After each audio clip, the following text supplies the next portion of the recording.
Ever since Disney destroyed Star Wars and destroyed Willow, a lot of people no longer have trust in Lucasfilm, especially with Indiana Jones and the Dial of Destiny.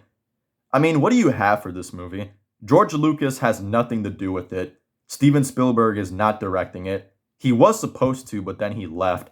The only guy that you have is Harrison Ford, and he's not even in charge. This is a Disney project. This movie is by Lucasfilm, by Kathleen Kennedy. And if this movie flops, if this movie bombs in the box office, that is going to be a huge loss for Disney because The Dial of Destiny, it's a shitty title, by the way. But this movie's budget is supposed to be very high and be one of the most expensive movies of all time.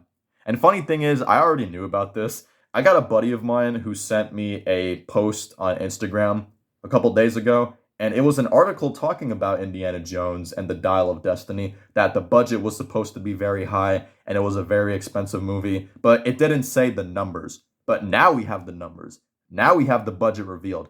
And for Indiana Jones and the Dial of Destiny, this movie's budget is 294.7 million, which makes it the eighth most expensive movie of all time, right behind Justice League and Pirates of the Caribbean at World's End. A budget that is close to 300 million is a lot, especially for an Indiana Jones movie. And I guarantee most of the money for this movie went into the CGI because we saw the trailer. There was a lot of CGI, a lot of green screen. We saw the DH Harrison Ford. We saw a bunch of CGI and green screen, and most of it did not look pretty good, especially when he was riding the horse at that parade. The CGI looked terrible in that scene.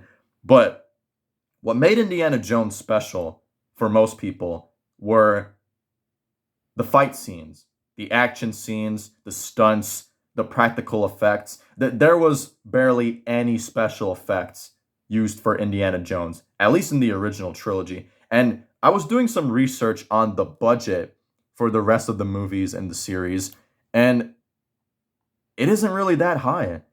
Raiders of the Lost Ark had a budget of only 20 million.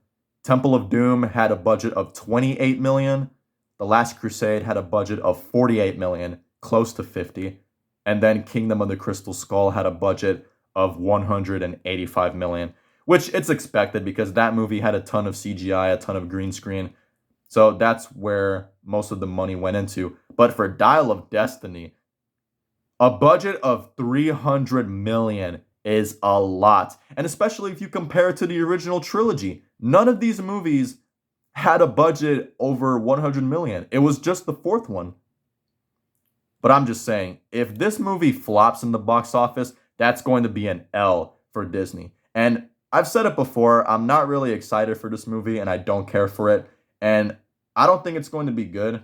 I think this movie is going to be a disaster because we all saw what Disney did with Star Wars. We saw what they did with Willow. All the garbage that we got last year, She-Hulk, Lightyear, Strange World. Like, you can't take Disney seriously anymore. Nobody trusts this company. And with people upset at Kingdom of the Crystal Skull, just wait until this movie comes out. I bet that's going to change your mind. This movie is going to make people see Crystal Skull in a different manner, just like what the sequel trilogy of Star Wars did with the prequels. Let me know what you guys think. If you guys are new to my channel, please subscribe. Give this video a like. Be sure to follow my Instagram. And I'll see you guys in my next video. See ya.